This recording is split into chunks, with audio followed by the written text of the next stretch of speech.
Продолжаю урок. Доброе утро, дорогие ребята! Я приветствую вас на уроке русского языка. Ум да разум надоумят сразу. Прочитайте. Как вы понимаете смысл этой пословицы? Человек грамотный и умный найдет ответ на любой вопрос и справится с любым заданием. Пусть эта пословица сегодня послужит девизом нашего урока. Я желаю вам справиться со всеми заданиями на отлично. А мы продолжаем с вами путешествие по стране Морфемика. Наш ветерок заглянул во все уголки государства и услышал вот такую сказку о появлении новых слов. Не забываем, что морфемика – это наука о составе слова, его словообразовании. Итак, слушаем сказку. Много-много лет тому назад нашел старик странное семечко. Он решил его посадить в землю и посмотреть, что же из него вырастет. Сначала из семечка вырос странный корень. Затем из этого корня стали отходить ростки. Были они чем-то похожи на этот корень, но и свое в каждом было.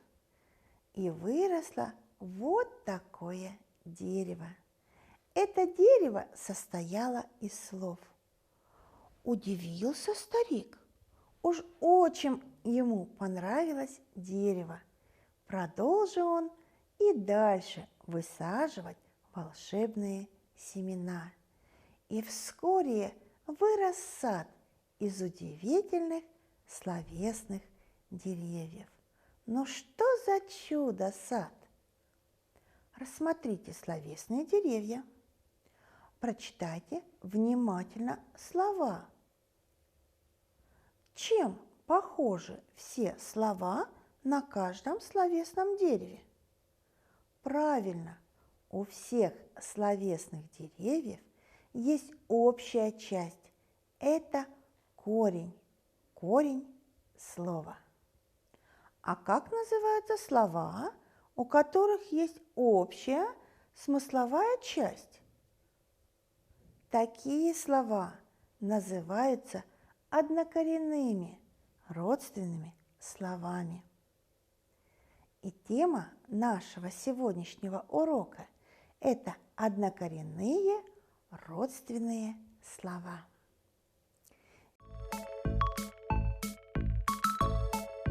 Сегодня на уроке мы уточним представление о признаках однокоренных родственных слов. Совершенствуем навык подбора однокоренных слов. Узнаем, что такое словообразовательные гнезда, для чего нам это нужно знать и уметь. Конечно же, знать и уметь нам это нужно для грамотного письма. Вспомним, что означает название однокоренные родственные слова. Родственные слова – это слова, которые можно объяснить с помощью одного и того же слова. Часть этого слова живет во всех словах-родственниках. Поэтому у родственных слов есть общая часть, которая называется корень и общее смысловое значение. Корень слова – это главная значимая часть слова. В корне заключено общее лексическое значение всех однокоренных слов. Корень слова – главная значимая часть. Родственные связи дарят корню власть. Выдели умело линию родства. Однокоренные подбери слова. Однокоренные слова – это слова, которые имеют одинаковый корень с одним и тем же значением. Я думаю, вы все это хорошо запомнили. А теперь рассмотрим несколько слов. Обедал, обед, обеденный и обеднел. Выделим корень в словах. Как вы думаете, какое слово лишнее и почему? Правильно, это слово обеднел. Слова обедал, обед, обеденный имеют общее значение. Обед – это прием пищи днем. Обедал – принимал пищу. Обеденный – перерыв. Перерыв в работе для приема пищи. Значит, эти слова являются родственными однокоренными словами. А что же обозначает слово «обеднеть»? Обеднеть – это значит стать бедным, лишиться имущества, достатка. У этого слова есть переносное значение. Обеднеть – это значит стать скудным, утратить какие-либо положительные свойства, качества. Однокоренные родственные слова – это слова, которые имеют одинаковый корень с одним и тем же значением. Слово «обеднел» не будет являться родственным словом к словам «обедал», «обед», «обеденный», хотя в этих словах одинаковый корень. А теперь найдите лишнее слово. Маленький, малявка, маляр, малыш. Гроза, грозный, гроздь, грозовой. Лен, лентяй, лента, ленивец. Озеро, озерный, вода. Проверьте себя. В первой строчке лишним будет слово «маляр». Во второй строчке лишним будет слово «гроздь». В третьей строчке лишним будет слово «лента». И в четвертой строчке лишним будет слово «вода». Молодцы, ребята! Вы совершенно верно выполнили это задание. Наш ветерок, продолжая путешествие по стране Морфемика, заглянул на берег озера, а там собрались у воды родственники.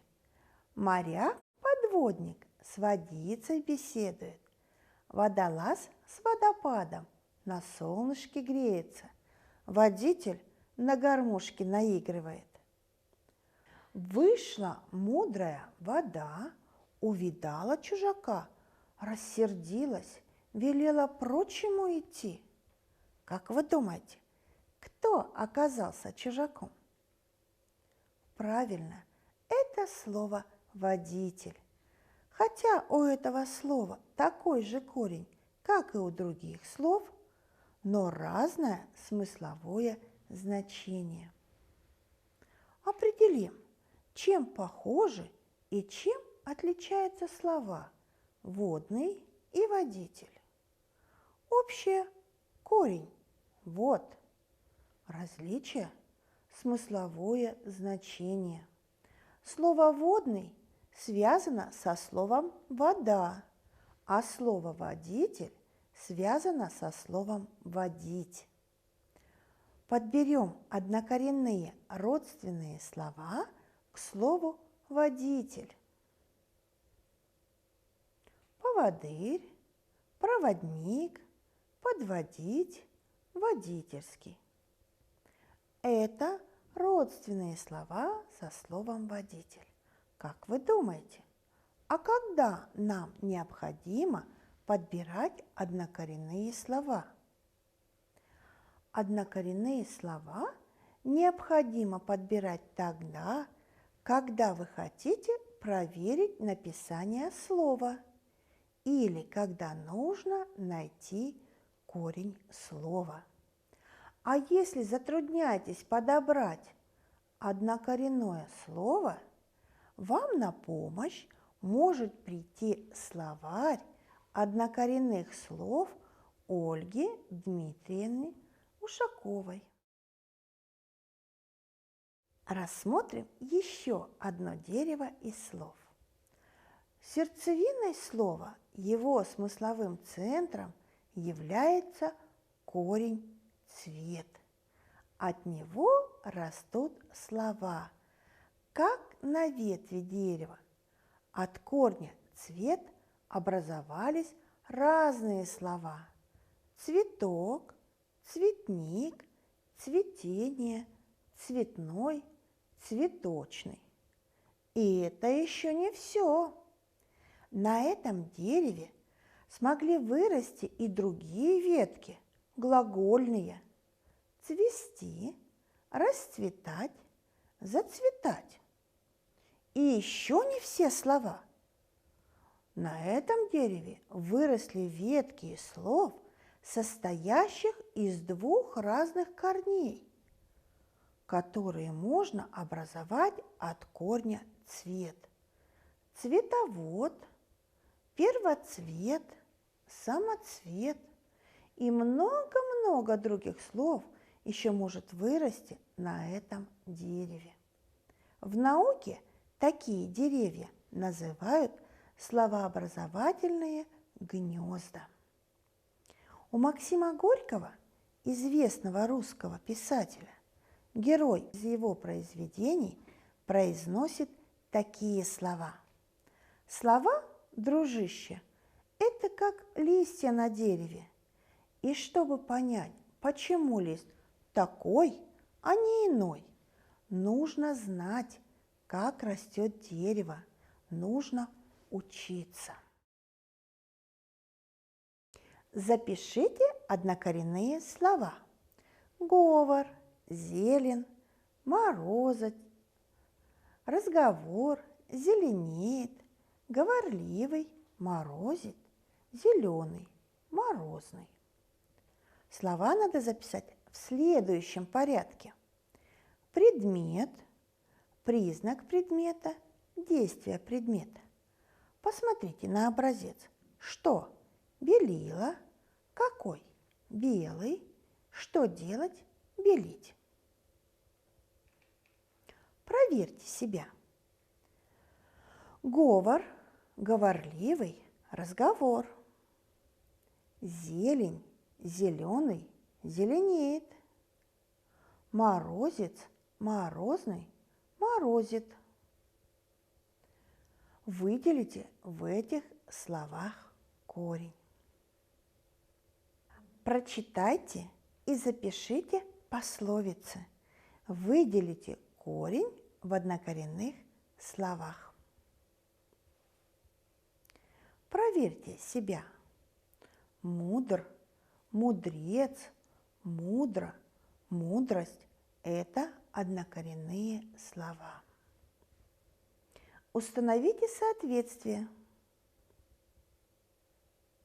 Что делает модельер, писатель, переводчик, строитель? Проверьте себя. Слову модельер соответствует слово мода. Слову писатель соответствует слово пишет. Слову переводчик соответствует слово переводить. Слову строитель соответствует слово строить. Это однокоренные родственные слова. Выделите корень в этих словах. Образуйте от данных слов однокоренные слова, отвечающие на вопросы: какой, что делать и как. Мир, родина, трава. Пыль, воз, работа. Громкий, тихий, сильный. Проверьте себя. Я думаю, вы прекрасно справились с этим заданием. Отлично, ребята. Наш урок закончен. Подведем итог.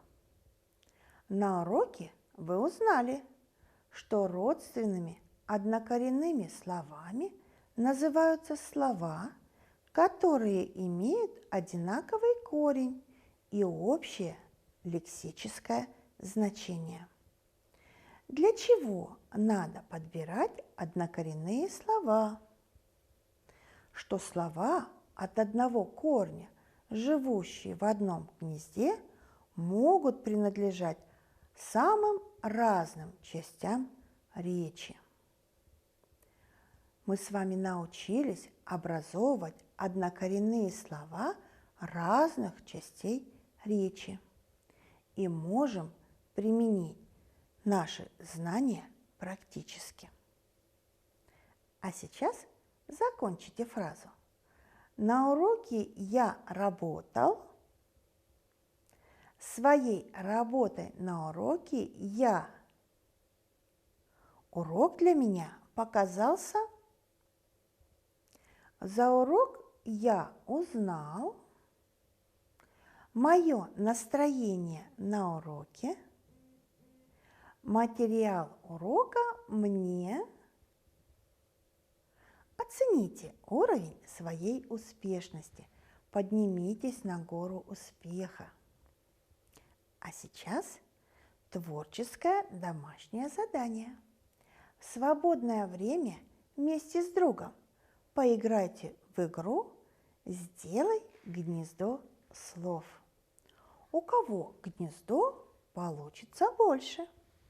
Помните, слова от одного корня, живущие в одном гнезде, могут принадлежать самым разным частям речи. Например, сад, садовый, посадить. Соберите слова с самыми различными приставками и суффиксами. В гнезде могут оказаться слова, в которых два корня. Это сложные слова. Я благодарю всех за внимание. Спасибо за урок. До свидания. До новых встреч.